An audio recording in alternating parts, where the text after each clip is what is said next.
মাতা কি? এত লো সাউন্ড কেন? গড়বেটা ভয় আছে নাকি? পিসি ভাইপো ভয়ে ঘরে ঢুকে গেছে আর আপনাদের সাউন্ড নেই। কালীঘাটের কাকু ভাইপোর দেখা নাই রে, দেখা নাই। হত্যার করে কাঁপছে গোটা ব্যানার্জি ফ্যামিলি। চোর, এই তো সুযোগ, আপনারা নামুন মাঠে ভয় কাটিয়ে। সময় হয়ে গেছে। হীরক রানী, ভারত মাতা কি জয়, শ্রীরাম। ছোট আঙ্গারিয়া শহীদের রক্ত, ছোট আঙ্গারিয়া তোমায় ভুলছি না, ভুলবো না। মুক্তার খা অমর রহে, রবিয়াল ডাঙ্গি অমর রহে, হায়দার মন্ডল অমর রহে, জয়ন্ত পাত্র অমর রহে, মুক্ত পাত্র অমর রহে। জয় শ্রীরাম। বিরসা মুন্ডা জিতকার। আপনারা জানেন যে আমরা ছোট আঙ্গারিয়া দিবস বিজেপি কেন পালন করছে। আমার তরুণ প্রজন্মের ভাইরা, বন্ধুরা, আপনাদের জেনে রাখা দরকার আছে। 98তে তৃণমূল প্রতিষ্ঠার পরে মমতা ব্যানার্জি যখন রাস্তায় ফেউ ফেউ করে ঘুরছিল, তাকে যখন কংগ্রেস লাথি মেরে তাড়িয়ে দিয়েছিল, তখন আশ্রয় যারা দিয়েছিল তার নাম হলো ভারতরত্ন অটল বিহারী বাজপেয়ী এবং ভারতীয় জনতা পার্টি। 98 সালের ফেব্রুয়ারি মাসে পঞ্চায়েতের নির্বাচনে তৃণমূল এবং বিজেপি একসঙ্গে এই এলাকায় লড়েছিল। সিপিএম এর হাত থেকে, অত্যাচারের হাত থেকে, কঙ্কাল কাণ্ডের আসামি সুশান্ত ঘোষের হাত থেকে, শুকুর আলীদের হাত থেকে এই এলাকাকে বাঁচানোর জন্য 98 পঞ্চায়েতে কোতলপুর, জয়পুর, শিহর, বৈতল, খানাকুল, গোঘাট এবং আমাদের চন্দ্রকোনা, গড়বেতা, শালবনী, গোয়ালতোড়, পশুপতিদা আছেন। এই বিস্তীর্ণ এলাকায় অধিকাংশ আসনে পদ্মফুল ফুটেছিল। ব্যাপক লড়াই হয়েছিল পরিবর্তনের জন্য।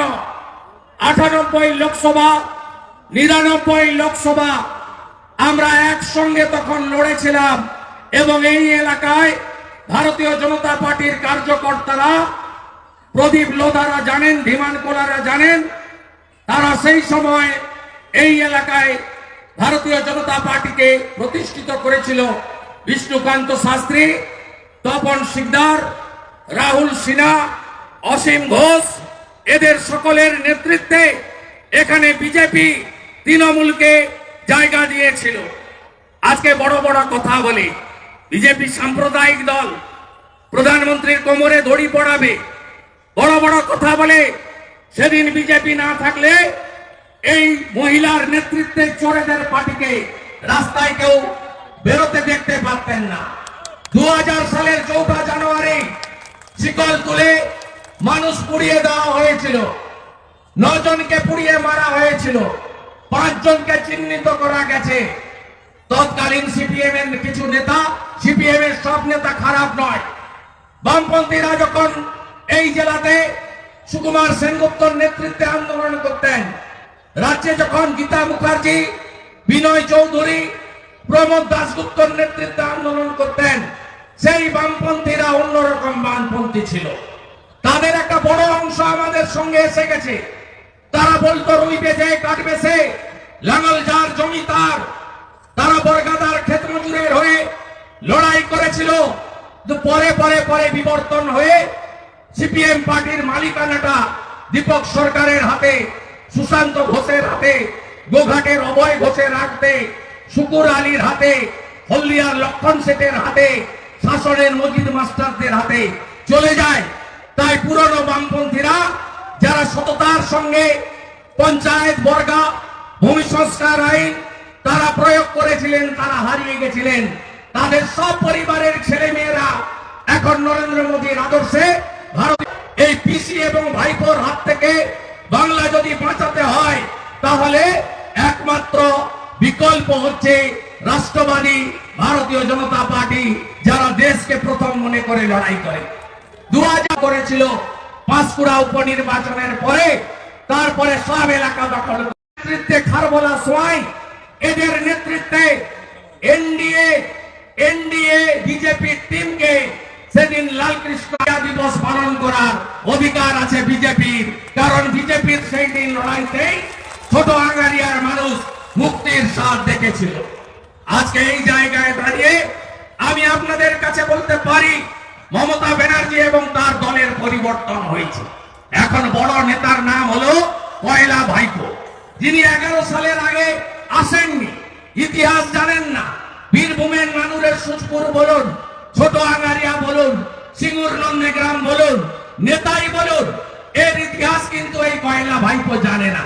তিনি দিল্লিতে ছিলেন, হেঁটে ঠুকে আপনারা আমরা সবাই মিলে 34 বছর হয়ে গেল, সিপিএমটা এবারে যাক, পরিবর্তনটা আসুক, সবাই মিলে এটা চেয়েছিলাম আমরা।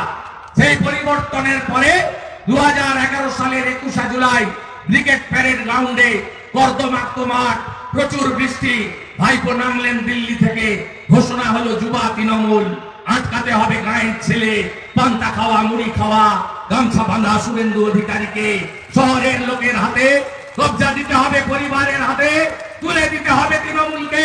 তাই তৈরি হলো যুবা তৃণমূল। তারপরের তো ইতিহাস 12.5 বছরে দেখছেন আপনারা।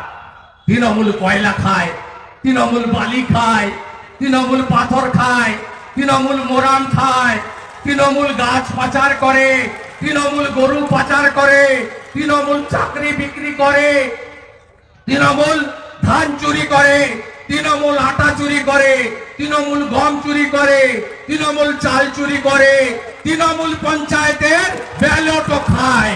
এই তৃণমূল, চোর তৃণমূল, এই তৃণমূলের এই পরিবর্তন ঘটেছে। বাকি কিছু রাখেনি এরা। 500 টাকা তো মায়েদের, তার বদলে 21,000 মদের দোকান, সর্বত্র 28 টাকার পাউচ।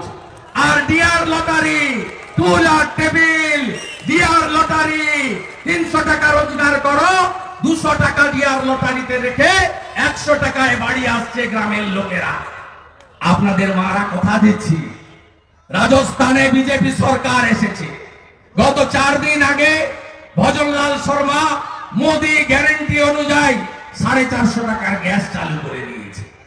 মধ্যপ্রদেশে শিবরাজ সিং চৌহান, আগের মুখ্যমন্ত্রী, লাডলি বাহিন 1,500 টাকা করে মাদের দেয় মাসে, এখন তো বাড়িয়ে 3,000 করে দিয়েছে।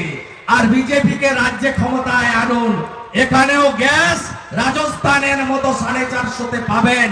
আর লাডলি বাহিন নয়, অন্নপূর্ণা চালু করব, 2,000 টাকা করে মাসে আমার মা দিদি বোনকে দেব। জোট বাঁধন তৈরি হন, 2 কোটি বেকার, 50 লক্ষ পরিযায়ী শ্রমিক, শিল্প নাই, ধ্বংসের কিনারায় বাংলা পৌঁছে গেছে।